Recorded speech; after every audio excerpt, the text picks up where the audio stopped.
welcome to Marketing Without the Marketing. I'm your host, Michael Bosey, and I'm very glad that you can join me today.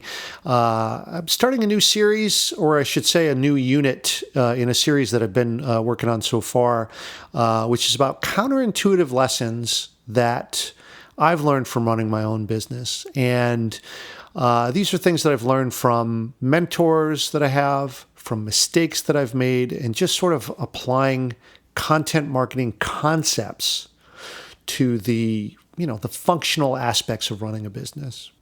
Today's topic is about how we look at marketing. Now, marketing in sort of the old concept of it used to be thought of as a cost, right? You pour money into an ad, try to measure awareness, and maybe, if you're lucky, right, measure its impact in dollars, right? Each campaign was largely a discrete event.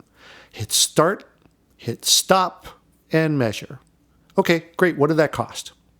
There was an input, an output. It was easy, right? And not perfect, but easy to measure. Awareness is generally fairly easy to measure. But consumer behavior is a lot different now, right? People research you online. They find out about your product from their peers, from their family, from their coworkers.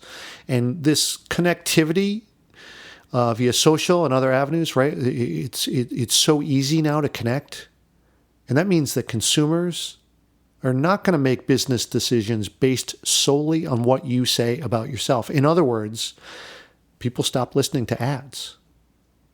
Okay, so big change. What are you going to do with that, though? You really do have to think differently about it. And to me, marketing is an investment, not a cost, in two things: an investment in content and an investment in the customer relationship.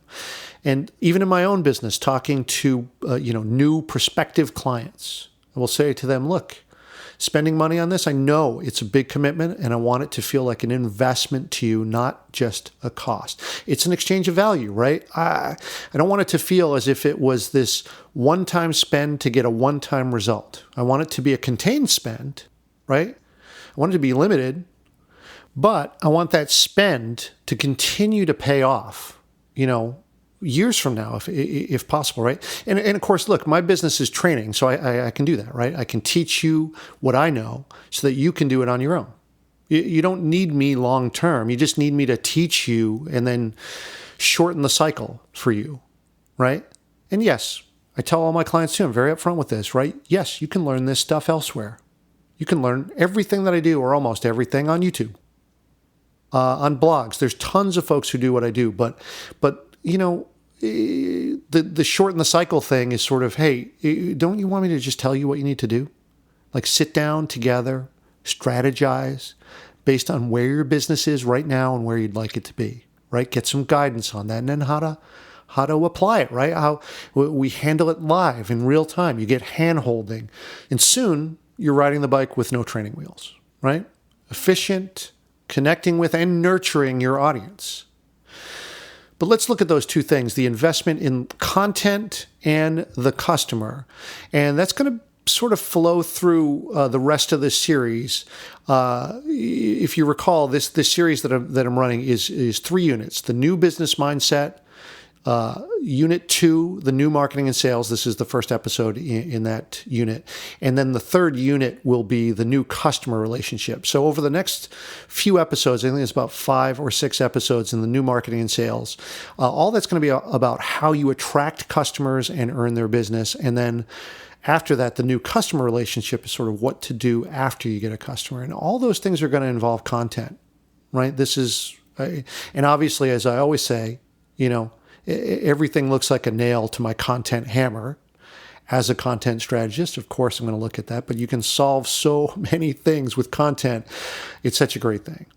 So let's look at that first, right? First of all, regarding content, small business owners like you and me are extremely busy. So one of the single biggest things you can do to have an impact on your business is to become a lot more efficient with your content strategy.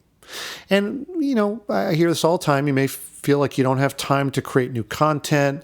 But what if the act of writing new content actually made you more efficient? Right? So think about this. One of the first things that I ask a prospective client, how many emails did you send yesterday? How many customers did you have to interact with and write new content for them with these emails? That is content, right? And now you may not be able to use that content verbatim for a blog post, but I'll bet that there are certain ways that you articulated your message to that particular customer that you can use again.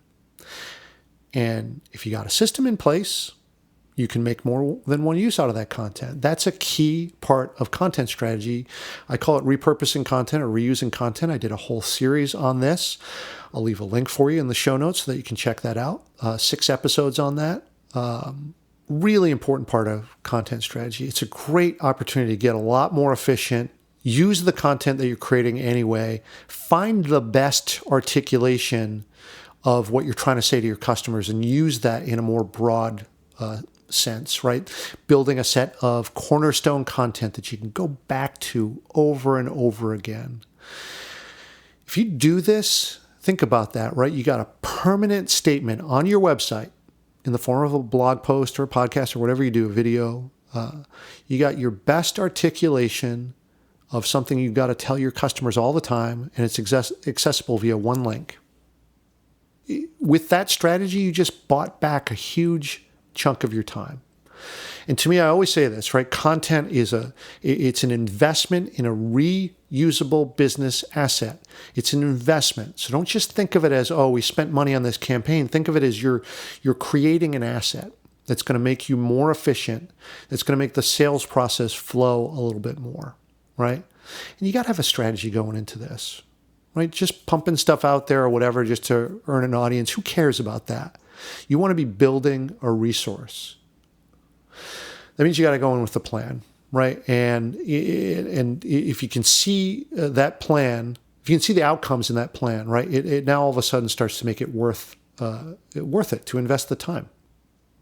So that brings us to customers. And, here's the thing. When you're investing in your customers, there's always a little resistance from business owners, or I should say there's often a little resistance, right? When you're trying to create content to earn the trust, right? That sort of know, like, and trust process that you're trying to go through with in moving leads to customers, it can take a long time. And it's a lot of work. Creating all that content to connect with them, answering questions, producing stuff that is going to attract them to your site so that you can provide them with some value, all these core tenets of content marketing. But here's the thing that I say to this. If people are sort of questioning this, resisting this, griping about this, what's more important than your customers?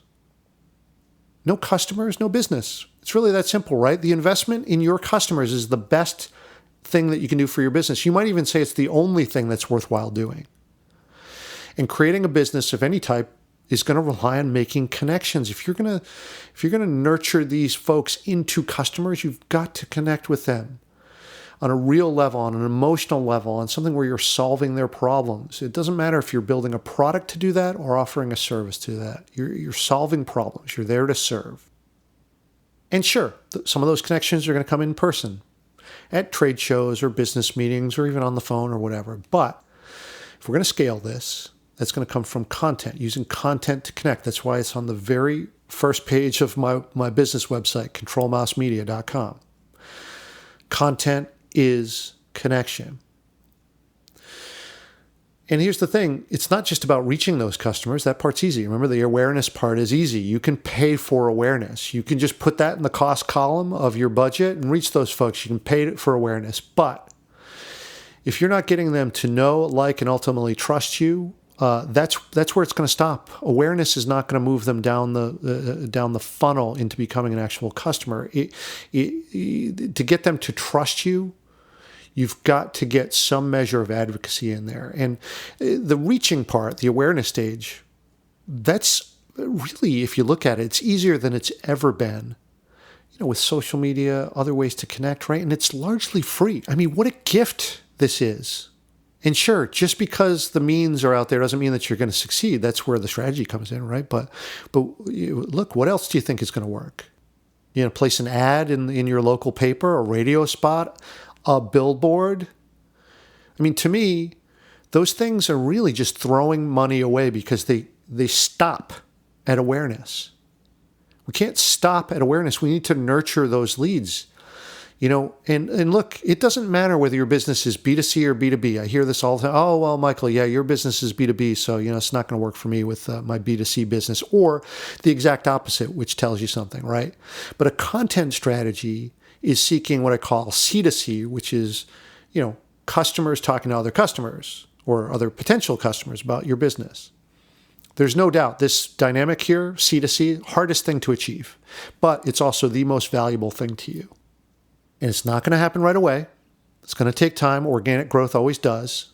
But you have to get your content in order so you can start to shift your marketing from you talking about you to customers talking to other customers about you.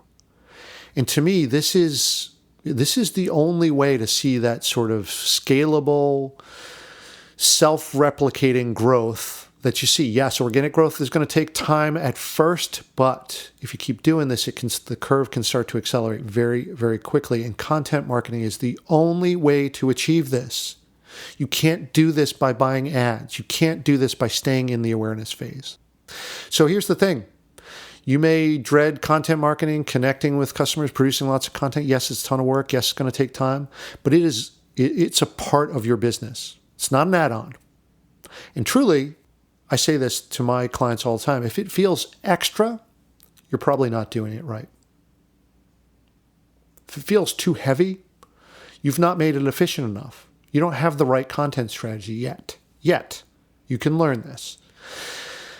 So think about these connections that you're making as not, I am going to tell you about my business. So in other words, you to your customer, but think of it as customer. What can you do to use the network to give them the content they need to talk to one another? You can't control it. You can't make that happen, but you can influence it and make it a lot more likely that these C2C connections will happen. So don't think of it as a cost. It's an investment in content and an investment in your customers and future customers. And if you think of marketing that way, in the way that you pay for marketing, whether you hire help for it, whether you do it on your own, because there's still a cost, right? Your time converts to money, right? So no matter what you think about what you put into your marketing, think of it as that you're investing in something, in an asset for your business that's going to pay off over and over again, that's going to replicate. And if you think about it that way, that makes you look at the whole picture differently. And it's not just sort of put an input in and get an output out. And to me, I think that's a lot more valuable. All right, I think that's a good place to stop. As always, thank you so much for listening. Hope that you get something out of this, and hope that I'll see you right back here next week for the next segment. All right, thanks everyone.